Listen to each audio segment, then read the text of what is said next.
Huawei is one of China's most successful global companies. Its technology is used in more than 170 countries, and its smartphones rival Samsung and Apple for market share. But some countries, including the United States, have expressed concerns that the Chinese government could use Huawei's phones and equipment for spying. That's on top of allegations like stealing trade secrets and bank fraud. Now, Huawei's future is under threat as it finds itself in the eye of a geopolitical storm. Huawei, which can be translated to mean splendid act or China is able, was founded in 1987 in the southern Chinese city of Shenzhen. Its founder and CEO is Ren Zhengfei, a former officer and engineer in the Chinese People's Liberation Army. Back then, it was a scrappy upstart selling telephone switches produced by another company in Hong Kong. In the 1990s, it started doing its own research and toward the end of the millennium, opened several research centers globally. Following that research, Huawei became capable of developing its own products, which were sometimes up to 25% cheaper than its competitors, and it began to expand its reach worldwide. Today, Huawei is probably best known for being one of the world's biggest smartphone makers alongside Samsung and Apple. It's also the globe's largest provider of telecommunications equipment. It has built more than 1,500 networks worldwide, connecting a third of the planet's population. Huawei employs around 180,000 people and says its revenue for 2018 was about $107 billion. But amid all its commercial success, the company has been dogged by allegations of breaking laws for profit.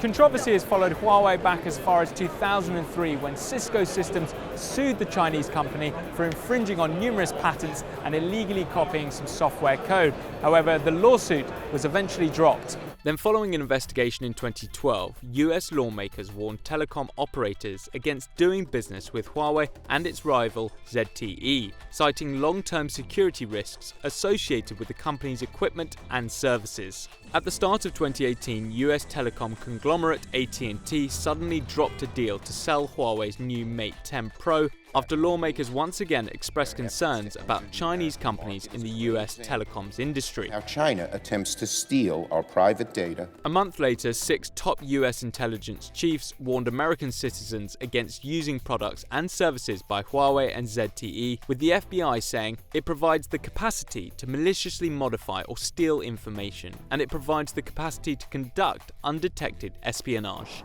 Huawei says Beijing has no ownership stake or control over the company, and that it would never hand over data to the Chinese government, nor has it ever been asked to do so. Still, experts have been skeptical about those assurances, pointing to Chinese laws that allegedly mean that every domestic company is legally mandated to assist the country in intelligence gathering. It's also thought they're forbidden from talking about any intelligence work. Experts say these laws mean the company would have no choice but to hand over data to the Chinese government if it asked for it. Another point of contention for the US government has been the alleged violation of American sanctions. Huawei's rival ZTE nearly collapsed after being hit with a US ban in April 2018 for violating US sanctions to Iran and North Korea. That was only lifted after the company paid a $1 billion fine and allowed US enforcement officers unfettered access to monitor the company's actions. Then in December, Meng Wanzhou, Huawei's CFO and daughter of its billionaire founder, was arrested in Canada.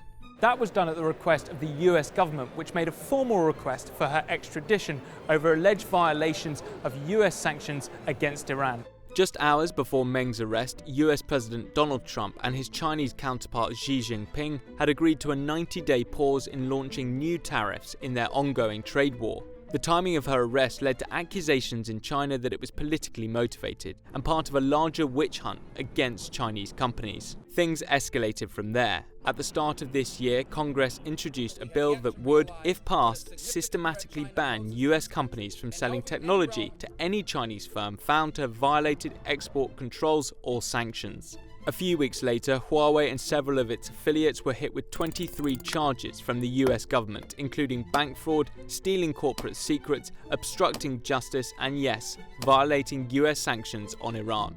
The Chinese company relies on American chip providers like Intel and Qualcomm, and while it's still eager to slash its dependence on them, being cut off from those technologies would still be a major blow. But it's 5G, the super-fast network that's being designed to support the next generation of the internet, that may play a decisive role in Chinese tech's future relationship, not just with the US, but also the rest of the world. That's because Huawei is among the top corporate 5G developers. Huawei has poured more than $1 billion into 5G research and patenting key technologies.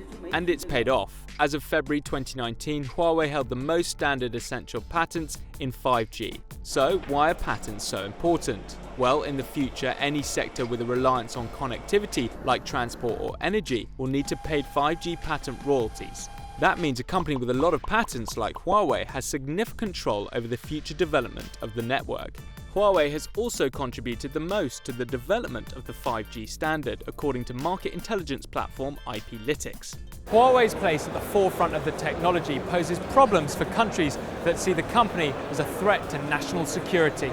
Australia, New Zealand and Japan have joined the US in banning Huawei's 5G equipment from entering their respective countries in a bid to defend against intelligence leaks and cyber attacks. This has impacted companies using Huawei equipment to develop 5G networks. For example, Australian company TPG Telecom had to abandon its plans of developing a 5G mobile network using Huawei-supplied equipment. The Chinese government and media outlets claim that the US was lashing out at Huawei to hurt the growing business. And one of Huawei's top bosses has accused the US of having a loser's attitude because it couldn't compete. The company warns cutting it out of the race will slow 5G's rollout and increase costs, but governments have pushed back, saying they can't put a price on the security of their nations. As countries barrel toward 5G technology, expect Huawei to continue making headlines worldwide.